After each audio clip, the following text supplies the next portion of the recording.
नमस्कार दोस्तों, स्वागत है आपका कबीर CSC में।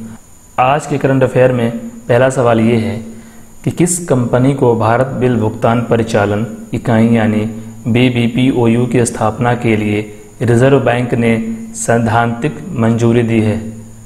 तो इसका आंसर हो जाएगा वक्रांगी।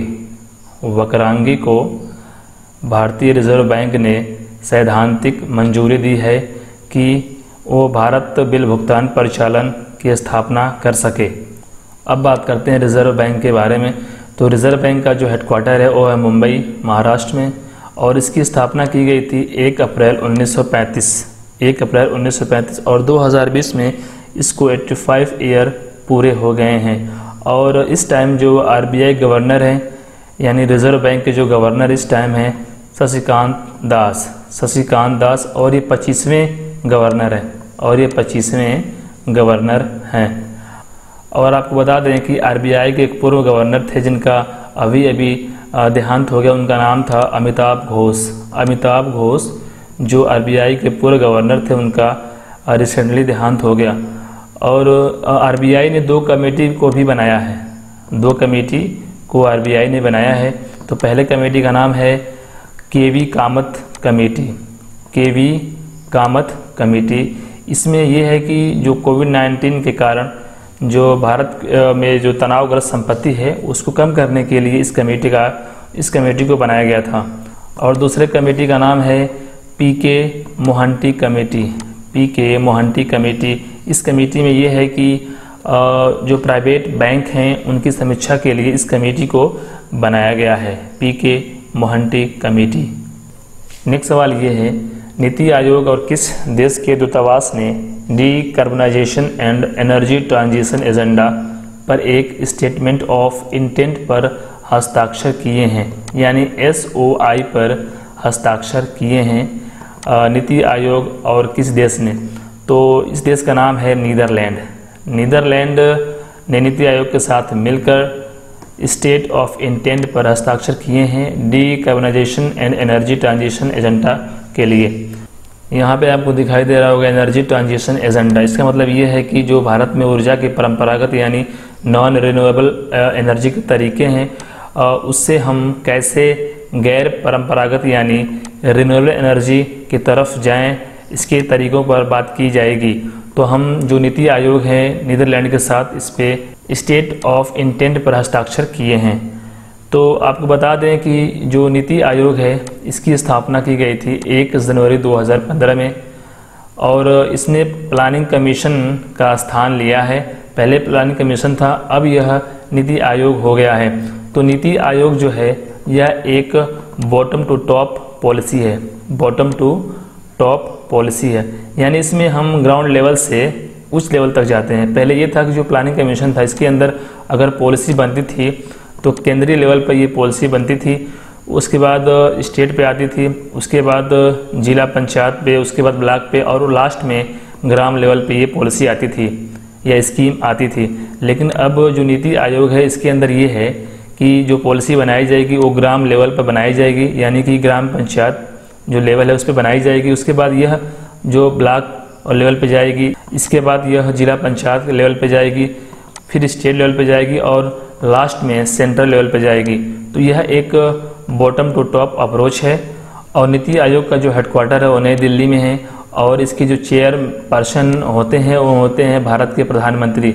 चाहे वो कोई भी प्रधानमंत्री हो वह इसके ऑटोमेटिक चेयर पर्सन बन जाते हैं। और इसके वाइस चेयर पर्सन है राजीव कुमार और CEO हैं अमिताभ कांत और यह मिनिस्ट्री ऑफ प्लानिंग के अंतर्गत आता है। अब बात करते हैं नीदरलैंड की।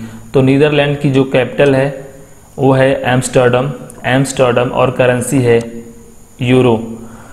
नीदरलैंड को पहले हॉलैंड बोलते थे, लेकिन अब नीदरलैंड ने अपने आप को हॉलैंड बोलने से बंद कर दिया है। अब नीदरलैंड अपने आप को हॉलैंड कहना बंद कर दिया है। नीदरलैंड की 3 कंपनी जो काफ़ी न्यूज़ में थी, जो आप लोगों को जान लेनी चाहिए। जैसे पहली कंपनी का नाम है पाल पाल और वी। तो यह कंपनी उड़ने वाली गाड़ी का निर्माण करती थी, उड़ने वाली गाड़ी का निर्माण करती है। और इसका जो ब्रांच खोला जा रहा है, इसका जो प्लांट खोला जा रहा है, इसको खोला जा रहा है गुजरात में। गुजरात में PLB कंपनी है, इसका प्लांट बनाया जा रहा है। और दूसरी कंपनी का नाम है अतुर्गो। अतुर्गो यह स्कूटर बनाती है, यह इलेक्ट्रिक स्कूटर बनाती है। और इसको अतुर्गो कंपनी को ओला इलेक्ट्रिक ने खरीद लिया है। ओला इलेक्ट्रिक ने इसको खरीद लिया। और तीसरी कंपनी का नाम है, एक कंपनी नहीं एक्चुअली, यह एक मोबाइल ऐप है, वी ट्रांसफ़र। इसको भारत सरकार ने बंद कर दिया है। नेक्स्ट सवाल ये है, अंतर्राष्ट्रीय अनुवाद दिवस यानी इंटरनेशनल ट्रांसलेशन दिवस 2020 कब मनाया गया था? तो इसको मनाया गया था 30 सितंबर को, 30 सितंबर को। और इसका जो थीम था वो काफ़ी इम्पोर्टेंट है, आपको इसे हिंदी में ही याद करना है।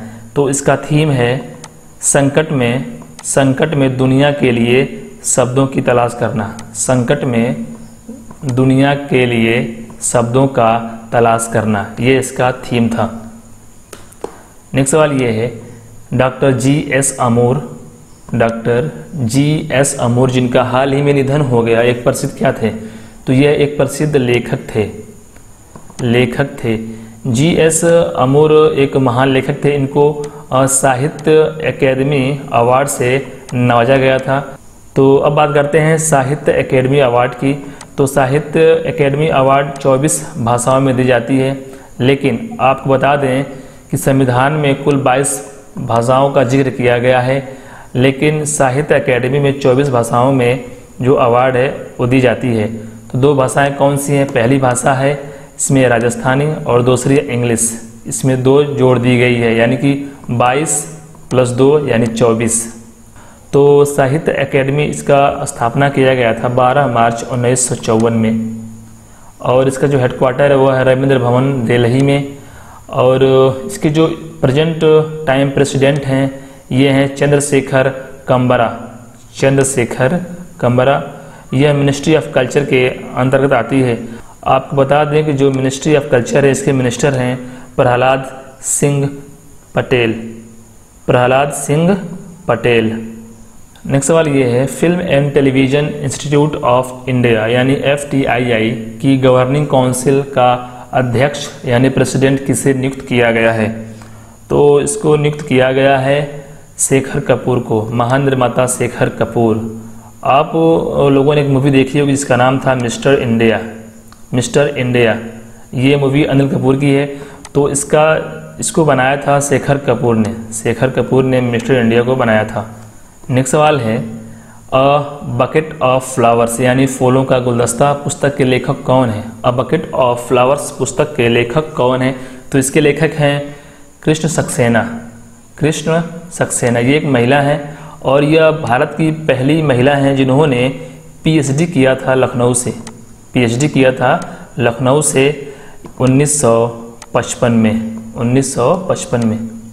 नेक्स्ट सवाल ये है, यूनाइटेड नेशंस डेवलपमेंट प्रोग्राम यानी UNDP द्वारा प्रतिष्ठित SDG special humanitarian action award किसे सम्मानित किया गया है?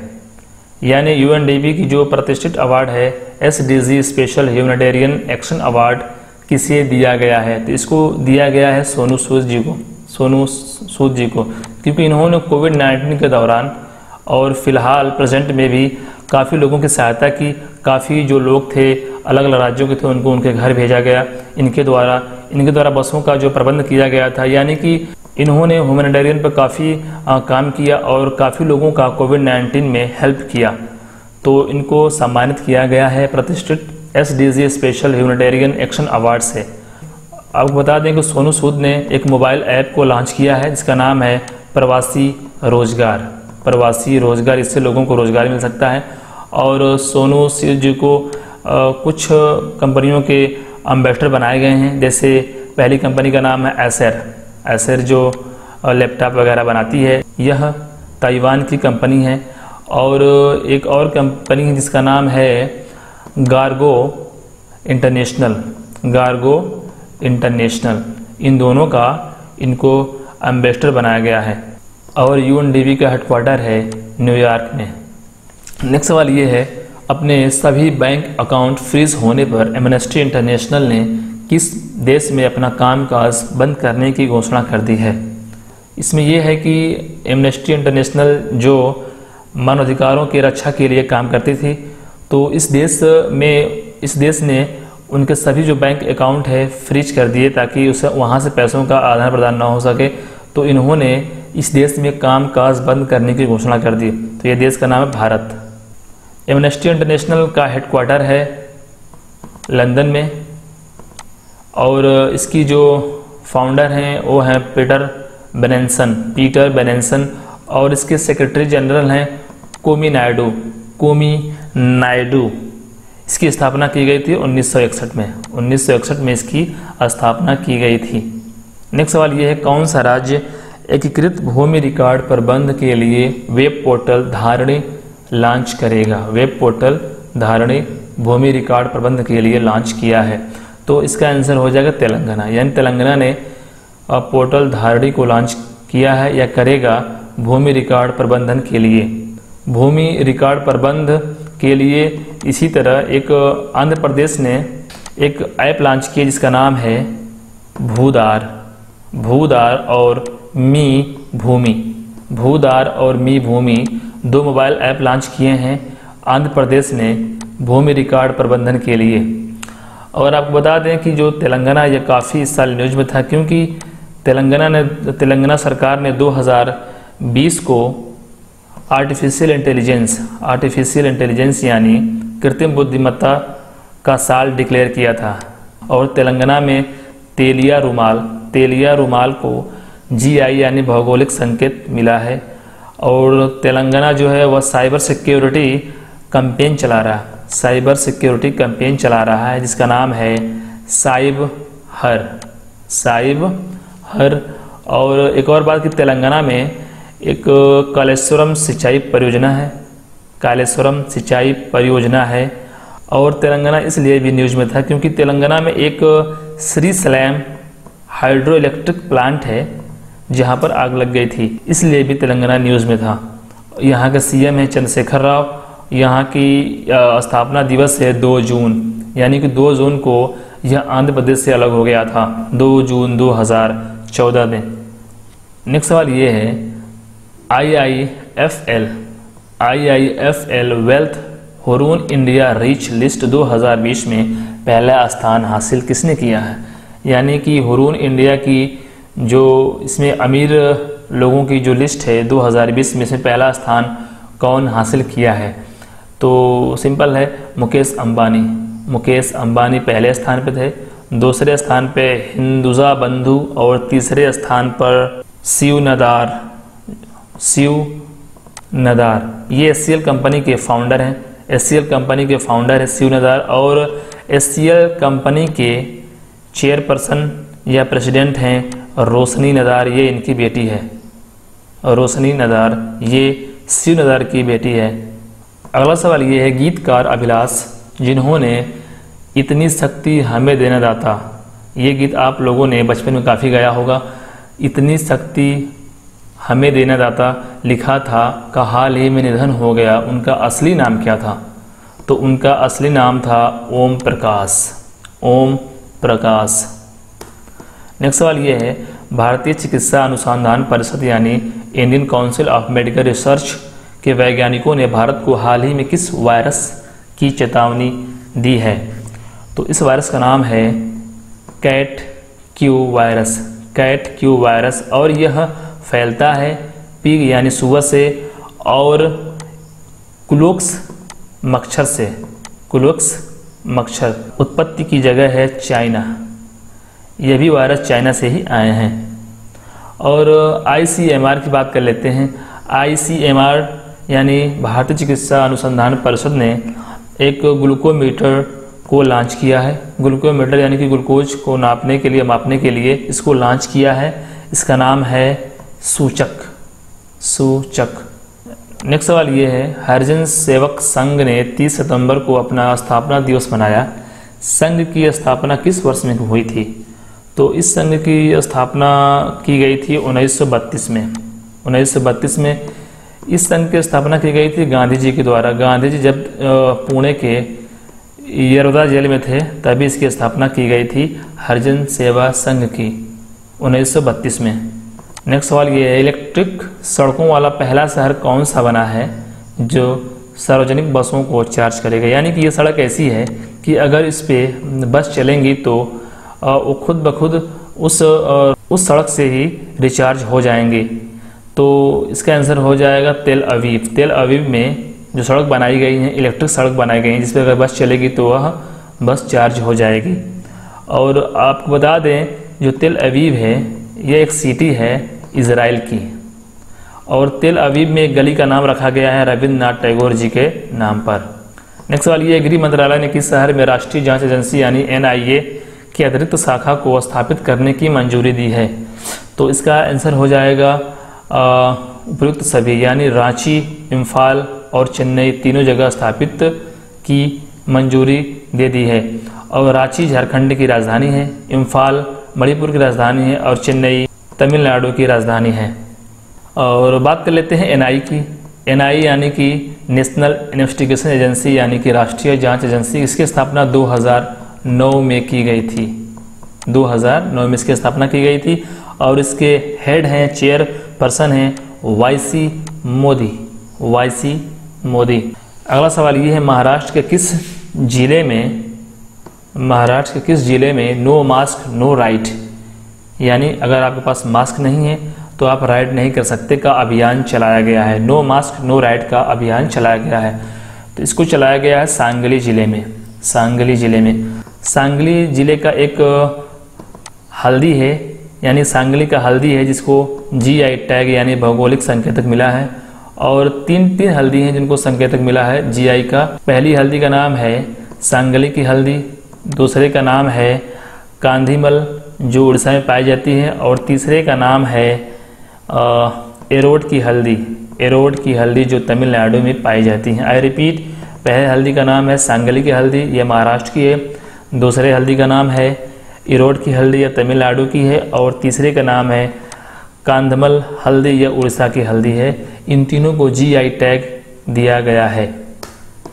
नेक्स्ट सवाल ये है, भारत, ऑस्ट्रेलिया, जापान और अमेरिका के बीच दूसरी मंत्री स्तरीय बैठक 6 अक्टूबर को किस शहर में आयोजित की जाएगी। इन चारों के ग्रुप को बोलते हैं क्वाड। तो इसका आंसर हो जाएगा टोक्यो। जापान की राजधानी टोक्यो में इसका आयोजन किया जाएगा। और जापान के प्रधानमंत्री बने हैं नए, इनका नाम है योशिहिदे सुगा। इनकी पार्टी का नाम है LDP यानी लिबरल डेमोक्रेटिक पार्टी।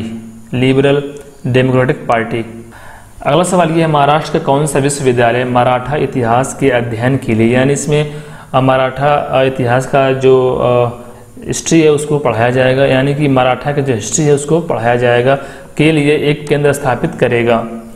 तो स्थापित किया जाएगा सावित्री फुले पुणे विश्वविद्यालय में। सावित्री फुले पुणे विश्वविद्यालय में। आज का आखिरी सवाल ये है, किस राज्य की डल्ले खुर्सानी मिर्ची को भौगोलिक संकेत GI टैग प्रदान किया गया है। तो डल्ले खुर्सानी मिर्ची ये है सिक्किम की और इसे GI टैग प्रदान किया गया है। और सिक्किम के एक महान खिलाड़ी हैं, फुटबॉल खिलाड़ी, जिनका नाम है बाईचिंग भूटिया। इनके नाम पर एक स्टेडियम को बनाया जा रहा है। यह स्टेडियम पड़ता है नामची सिक्किम में। और अगर मिर्ची की बात करें तो 2 मिर्ची और हैं जिनको हाल ही में GI टैग का दर्जा दिया गया है। ये दोनों मिर्ची गोवा की हैं। पहले मिर्ची का नाम है हरमल मिर्ची और दूसरे का नाम है खोला मिर्ची। हरमल मिर्ची और खोला मिर्ची, इन दोनों को जो गोवा की मिर्ची हैं, इन दोनों को भौगोलिक संकेत यानी कि GI टैग प्रदान किया गया है। तो आज के लिए बस इतना ही। आशा करता हूँ ये वीडियो आपको अच्छा लगा होगा। अगर अच्छा लगा तो लाइक कर लीजिए। अगर चैनल पर पहली बार आए हैं तो सब्सक्राइब कर लीजिए। धन्यवाद।